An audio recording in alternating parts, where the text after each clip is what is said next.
Welcome back from the नाज़रीन, मसाइल ही मसाइल हैं जहाँ पे हम बात कर रहे हैं कि बिजली बहुत ज़्यादा महंगी है। इसके साथ ही इतलात मौजूद है कि अभी कुछ ही देर में वफाकी हुकूमत की तरफ से पेट्रोल और डीज़ल की नई कीमतों का भी ऐलान होने वाला है। जो इतलात मौजूद हैं वो ये है कि चूँकि डॉलर महंगा होता चला जा रहा है और डॉलर महंगा होने की वजह से और आलमी मंडी में पेट्रोल की कीमतों में इजाफे की वजह से पेट्रोलियम मसनूआत की कीमतें 10 से 15 रुपये लीटर तक बढ़ाई जा सकती हैं। ताहम मैं आपको एक बात वाज़ेह कर दूं कि इस वक्त एक सोशल मीडिया पर नोटिफिकेशन गर्दिश कर रहा है जिसमें पेट्रोल की कीमत 312 रुपये और डीज़ल की कीमत 323 रुपये बयान की जा रही है। इसकी वजाहत आ चुकी हुई है कि वो नोटिफिकेशन जाली है। ये इस पर यकीन ना किया जाए जो इस वक्त आपको स्क्रीन पर नज़र आ रहा है, ये फेक नोटिफिकेशन है और इसकी वजाहत हम आपको शुरू में ही दे रहे हैं। लेकिन इसके बावजूद कीमतें बढ़ने की बात की जा रही है। ये खदशा ज़ाहिर किया जा रहा है कि कीमतें जो हैं वो 300 रुपये से ऊपर जा सकती हैं। पहली दफ़ा पाकिस्तान की तारीख में पहली मरतबा पेट्रोल और डीज़ल 300 रुपये से ऊपर जा सकते हैं। क्या इम्कानात मौजूद हैं? कुछ ही देर में फ़ैसला आने वाला है। अशरफ मेहताब साहब हमारे साथ यहाँ पर मौजूद है, उनकी तरफ चलते हैं। अशरफ, क्या इम्कानात नज़र आ रहे हैं आपको? बिल्कुल जी, अगर देखें हकायक जो ज़मीनी का आएगा उसको देखें तो पिछले 1-1.5 हफ्ते के अंदर जो डॉलर की कीमत है तकरीबन 16 रुपये से ज़्यादा बढ़ चुकी है। इसी तरह से अगर हम बैन अवी मार्केट में जाएँ तो वहाँ भी 4 से 5 डॉलर जो है फ़ी बैरल वो भी कीमत बढ़ गई है। तो अगर इसको देखें जैसे बैन अवी मार्केट में $1 बढ़ती है तो यहाँ 1 लीटर की कीमत 1 रुपया जो है वो ऐड कर लेते हैं। हालाँकि उसके बैरल के अंदर आपको पता है कि 159 के करीब लीटर होते हैं, लेकिन जब उसको रिफ़ाइन करते हैं तो वो कम रह जाता है, लेकिन इतना भी कम नहीं रह जाता। लेकिन आप डॉलर की अब अगर औसत निकालें तो $1 आपके सामने पहले ही वो 300-325 रुपये पे चला गया है।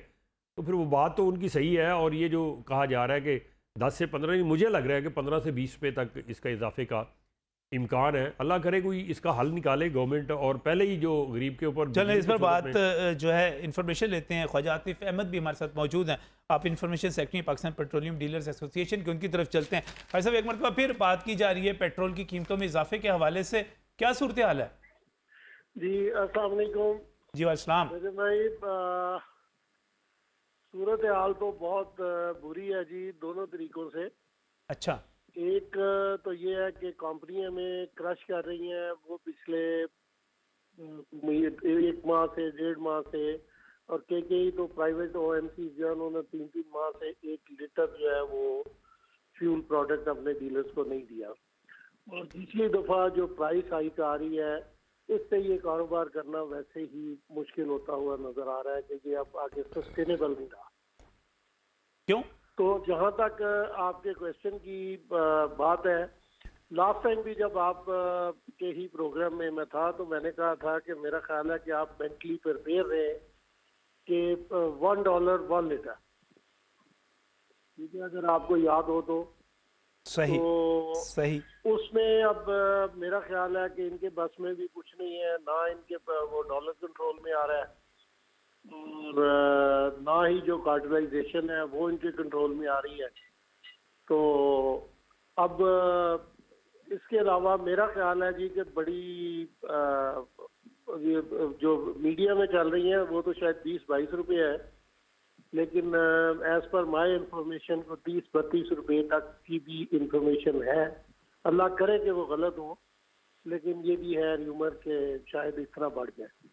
तो इस वक्त आपको आने वाले दिनों में क्या नज़र आ रहा है कि इंटरनेशनल मार्केट में पेट्रोल की कीमत मज़ीद बढ़ेगी, कम होगी? आने वाले दिनों में क्या सूरत हाल नज़र आ रही है आपको? देखिए, जो इंटरनेशनल मार्केट है उसमें 84, 85, 86 यहाँ के इसके प्लस माइनस में प्ले अराउंड कर रहा है जो हमारा बैरल है। सही। लेकिन अनफॉर्चुनेटली हमारी जो डॉलर की वो जिस तरह की हशर हो रहा है और जिस तरह डॉलर ऊपर जा रहा है, तो ये इतना बड़ा गैप है जिसको ब्रिज करना बहुत मुश्किल हो जाएगा। और अगर इन्होंने डॉलर को कंट्रोल ना किया तो मेरा ख्याल है कि हमारी 50% गाड़ियाँ वैसे ही लोग खड़ी कर देंगे, वो अफोर्ड ही नहीं कर सकेंगे फ्यूल जो है इसमें।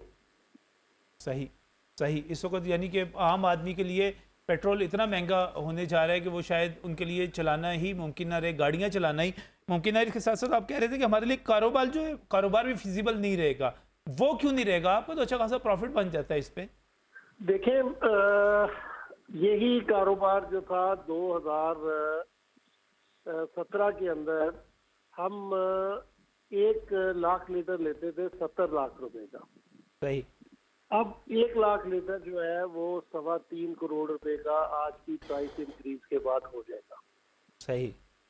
ठीक है, तो ये तो मतलब मेरा ख्याल है को फिगर भी नहीं, कैलकुलेशन में ही नहीं आ रही कि कुछ 5 टाइम्स 5 टाइम्स बढ़ गया या कितना बढ़ गई है प्राइस। इन्वेस्टमेंट आपकी, फिर आपका क्रेडिट है, फिर आपको सप्लाई चेन को कंटिन्यू रखने के लिए आपको एडवांस में ड्राफ्ट देने पड़ते हैं। तो मतलब ये है कि ये मुश्किल हो गया है, इसको कारोबार को सस्टेनेबल नहीं रहा। सही सही। ख्वाजा साहब बहुत बहुत शुक्रिया टेलीफोन लाइन पर आने के लिए। और आप कह रहे हैं कि हम कारोबार भी नहीं कर सकेंगे और गाड़ियां भी 50% जो है। अशरफ साहब ये तो इकॉनमी के लिए बड़ी नहीं, ये खतरनाक इन्हीं चीज़ दिनों है। की बात है। ये 2 दफ़ा जब पेट्रोल बढ़ा तो उसकी तलब में पहले से कमी आ गई है, अच्छी खासी कमी आई है। और जिसकी वजह से जो टैक्सेस गवर्नमेंट को इकट्ठे होने थे वो भी नहीं हो रहे। तो यकीनी बात है जब मज़ीद कीमत बढ़ेगी और कम हो जाएंगे तो मुझे ये बताएं, ये जो इन्होंने लेवी टैक्स लगाया था वो तो रहेगा वहीं पर उतना, लेकिन जो सेल टैक्स लगाया था जब उसकी सेल कम हो जाएगी तो वो भी नहीं मिलेगा। तो फिर क्या लाम हला होगा कि आने वाले साल में जो अगला बजट होगा या आने वाले साल में नई गवर्नमेंट जो आगे देगी बजट या आएगी तो फिर वो उसके लिए भी एक मसला बन जाएगा। जब IMF के पास जाएंगे कहेंगे जी पहले बताया ना कि आपने तो कोई 850 या 900 अरब रुपया लेना था इससे पेट्रोल से, तो आपने तो 600 अरब रुपया इकट्ठा किया है, तो ये बाकी 300 अरब कहाँ से आप लाएंगे। तो ये एक नहीं है, ये एक पूरा सर्कल बन चुका हुआ है। आप गर्दिशी करदे बिजली के ले लें, आप RLNG के गर्दिशी करदे ले लें, 2400 अरब से ज़्यादा जो है बिजली के हो गए हैं और 740 अरब आपके PSO के जो है बकाया जात रह गए जो किसी से लेने, और लेने इन्होंने सारे ज़्यादा से ज़्यादा जो है महकमों के अंदर थे। उसने उससे लेने हैं, उसने उससे लेने हैं, उसने फूफी से लेने हैं, उसने ताए से लेने हैं, उसने चाचे से लेने हैं, लेकिन वो सारे का सारा बोझ किस पे जाएगा, वो आवाम गरीब पे जाएगा। जब वो नहीं देंगे तो क्या करेंगे, IMF कहेगा लाएं भाई करें कुछ, वो फिर मज़ीद टैक्स लगाएंगे।